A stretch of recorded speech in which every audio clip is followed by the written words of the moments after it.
ఉషా కిరణాలు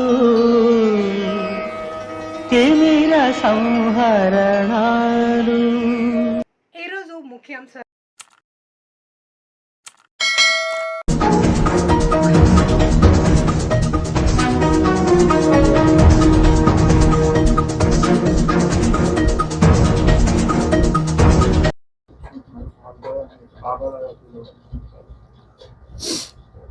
ఇప్పుడు 100 చోట్లకి వెళ్తే మా పార్టీ జగన్మోహన్ రెడ్డి గారి అభిమానులు కానీ కార్యకర్తలు కానీ విపరీతమైన ఒత్తిడి చేస్తారు. నెత్తి మీద పాలు పోస్తానంటే, బాబు నాకు బట్టలు లేవు ఇప్పుడు తిరగాలి వద్దని చెబితే కాళ్ళు కడుగుతామని చెప్పి కడిగారు. ఒక చోట 2 చోట్ల జరిగింది. వద్దురా బాబు మీకు దండం అని చెప్పినా కూడా వదలకన్నటువంటి పరిస్థితులు ఉంటే అక్కడెక్కడో 1-2 చోట్ల జరిగినాయి. నేను రోజు జనంతో కాళ్ళు కడిగించుకుంటున్నావా? చంద్రబాబు నాయుడు ఏం చేశాడు? లోకేష్ ఏం చేశాడు? పవన్ కళ్యాణ్ ఏం చేశాడు?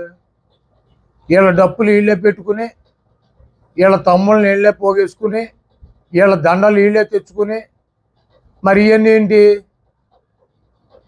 ఏబిఎన్ రాధాకృష్ణకి, రామోజీరావుకి, బిఆర్ నాయుడికి వీళ్ళ కళ్ళు మూసుకుపోయినాయి. చంద్రబాబుని ఎట్టగొట్టి ఆ సీట్లో కూర్చోపెట్టి ఈ రాష్ట్ర ఖజానాన్ని వాళ్ళు ముగ్గురు దోసుకోవాలన్నటువంటి ప్రయత్నం జరుగుతుంది. ఇది ఒక సబ్జెక్టా?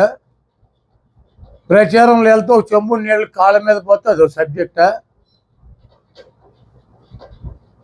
ప్రచారంలో వెళ్తా అంటే ఒక చెంబు నీళ్ళు కాళ్ళ మీద పోతే అదొక సబ్జెక్టా? ఈ పనికిరానటువంటి వెధవలకి, ఈ పనికిరానటువంటి తెలుగుదేశం పార్టీకి ఇక్కడ నన్ను పీకటాకి ఏమీ లేక ఫాల్స్ న్యూస్, నన్ను ఎవడో ఏదో అన్నాడని. ఈరోజు నేను 2,05,000 మందికి ప్రాతినిధ్యం వహిస్తాను 20 సంవత్సరాల నుంచి. ఈ గుడివాడలో అనేక సమస్యలు ఉన్నాయి. ముఖ్యమైనటువంటి ఇళ్ల పట్టాల సమస్య, 23,000 మందికి ఇళ్ల పట్టాలు ఇచ్చి ఇళ్ళు కట్టించేటువంటి కార్యక్రమం చేసాం. 320 కోట్ల రూపాయలు పెట్టి ఫ్లైఓవర్ నిర్మాణం చేసేటువంటి కార్యక్రమం చేసాం. దాదాపు 1,200 కోట్ల రూపాయలతో ఇళ్ల కార్యక్రమాలు, ఇళ్ళు నిర్మించే కార్యక్రమం చేసాం. అదేవిధంగా మంచినీటి అవసరాల కోసం 200 కోట్ల రూపాయలు ఖర్చు పెట్టాం.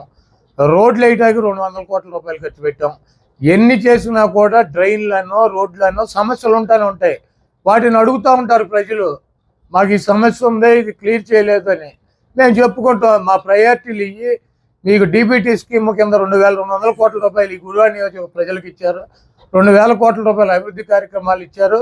ఇంకా చేయాల్సినవి ఉన్నాయి, ఇవన్నీ చేసాము. మాకు ఇంకో అవకాశం ఇస్తే ఇవన్నీ కూడా చేస్తామని చెబుతాం. దానికి ఏదో నన్నేదో నిలదీశారని, నన్నేదో ఎలగొట్టారని ఈ పొకోడి న్యూస్ వేసి పొకోడి నా కొడుకులంతా ఆనందం పొందుతున్నారు. గుడివాడలో కొడాలని ఓడించడం, ఈ రాష్ట్రంలో జగన్మోహన్ రెడ్డిని ఓడించడం ఈ పొకోడి వాళ్ళకి సాధ్యం కాదు. ఇది రాసి పెట్టుకోండి. జూలై 4వ తారీఖు మళ్ళీ మాట్లాడదాం. డిఆర్కే టైమ్స్ ఛానల్ని లైక్ చేయండి, షేర్ చేయండి, సబ్స్క్రైబ్ చేయండి. చివర్లో గంట నొక్కడం మర్చిపోకండి.